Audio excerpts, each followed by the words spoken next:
Ma'am మీరు ఎప్పుడు అనలేదా ఈ బిజినెస్ అంటే మీకు ముందే తెలుసుండే మ్యారేజ్ చేసుకుంటప్పటికి ఇది బిజినెస్ అని మీకు ఐడియా ఉందా? పుట్టింది పెరిగింది అంతా మగ్గము చీరలు ఓకే ఓకే.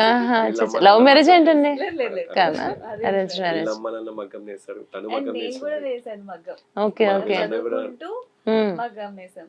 గ్రేట్ అండి. సేమ్ అంటే మనం చూస్తుంటాం యాక్టర్స్ ఉంటే డాక్టర్స్ ఉంటారు, ఇట్లా ఉండేది. అంటే మాకు దీంట్లో రేరు. వేరే ఏదైనా అంటే ఇప్పుడు సాఫ్ట్వేర్లు ఉండొచ్చు, టీచర్స్ ఉండొచ్చు, సేమ్ ప్రొఫెషన్ ఎంచుకున్నారంటే ఓకే. కానీ ఈ ఈ ప్రొఫెషన్ ని సేమ్ మీకు లక్కీగా అలానే సేమ్ దొరకడం, సేమ్ ఫ్యామిలీ దొరకడం ఎలా అనిపిస్తుంది మీకు? చాలా చాలా హ్యాపీ.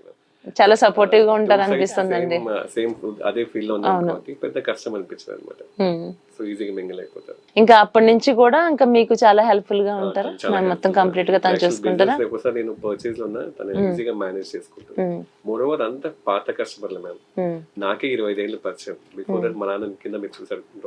సో అన్ని సంవత్సరాల నుంచి వాళ్ళు మేమేం చెప్పాల్సిన అవసరం లేదు. రాజు సో మా కస్టమర్ టేస్ట్ తెలుసు, బికాస్ రెగ్యులర్ కస్టమర్స్ కాబట్టి.